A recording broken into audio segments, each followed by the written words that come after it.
হঠাৎ মাথা ঘুরলে কি করবেন? রাস্তায় হাঁটছেন কিংবা বাইরে কোথাও কোনো কাজ করছেন, তার মধ্যে হঠাৎ মাথা ঘুরে গেল, চোখের সামনে অন্ধকার দেখছেন, এমন অবস্থা হলে কি করবেন? বুঝতে পারেন না অনেকেই, কিন্তু হঠাৎ মাথা ঘুরলে বড় সড় সমস্যা হতে পারে। তাই কয়েকটি বিষয় খেয়াল রাখতে হবে। মাথা ঘুরতে শুরু করলে পড়ে যাওয়ার আশঙ্কা থাকে, তাই মাথা ঘুরলে সঙ্গে সঙ্গে কোনো একটি নিচু জায়গা দেখে বসে পড়া জরুরি। সামনে একটু শুয়ে নেওয়ার মতো জায়গা থাকলে আরও ভালো। টান টান হয়ে কিছুক্ষণ শুয়ে থাকলে দ্রুত কমবে সমস্যা। ভার্টিগোর মতো সমস্যা থাকলে এবং আগে থেকে জানা থাকলে কিছুক্ষণ অন্ধকার ঘরে চুপচাপ শুয়ে থাকতে হবে। মাথা ঘোরা কমাতে আরও একটি বিষয়ে জোর দেয়া জরুরি। বারবার জল খেতে হবে। টানা কিছুক্ষণ জল খেলে আস্তে আস্তে সমস্যা কমতে পারে। কিন্তু এই অসুবিধা যদি কিছুক্ষণের মধ্যে না কমে, তবে অবশ্যই চিকিৎসকের পরামর্শ নিতে হবে। হঠাৎ মাথা ঘোরার কারণ: অতিরিক্ত পরিশ্রম, দুশ্চিন্তা, ওষুধের পার্শ্বপ্রতিক্রিয়া, অন্তঃকর্ণের রক্তনালীর অস্বাভাবিকতা, অন্তঃকর্ণের প্রদাহ, মেনিয়াস রোগ, অস্বাভাবিক দৃষ্টিগত সমস্যা, অনেক উঁচুতে উঠে নিচের দিকে তাকালে এবং চলন্ত ট্রেন বা গাড়ি থেকে প্ল্যাটফর্মের দিকে তাকালে মাথা ঘুরতে পারে।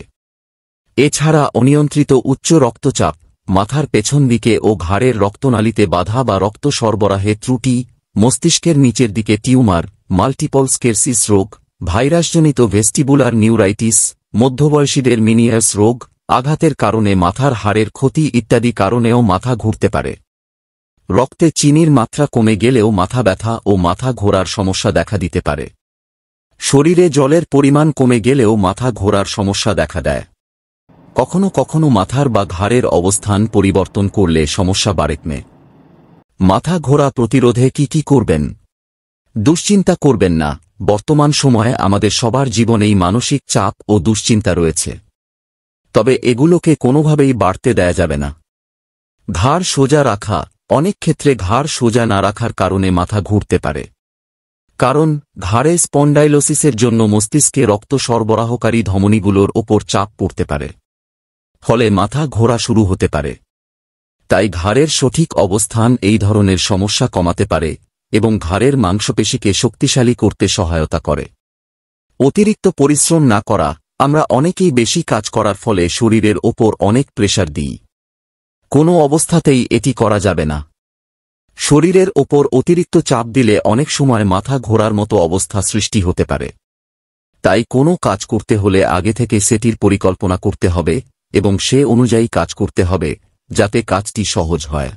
অনেক সময় এমন হয় যে একটা কাজ করতে করতে সময় চলে যাচ্ছে কিন্তু খাচ্ছেন না।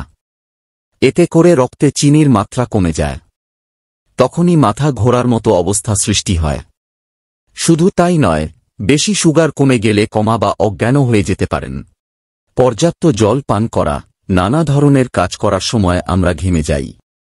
এতে শরীর থেকে জল বের হয়ে যায়, আর শরীরে জলের পরিমাণ কমে গেলে মাথা ঘোরার সমস্যা দেখা দেয়। তাই শরীর যেন জলশূন্য হয়ে না পড়ে সেদিকে লক্ষ্য রাখতে হবে এবং পর্যাপ্ত পরিমাণ জল পান করতে হবে। হার্টের কারণে বা কোনো ব্লক হলেও মাথা ঘুরতে পারে, তাই ECG করিয়ে এবং চিকিৎসকের পরামর্শ নিয়ে কাজ করতে হবে। এই সকল বিষয়ে খেয়াল রাখলে অবশ্যই মাথা ঘোরা কমে যাবে এবং সমস্যা হবে না।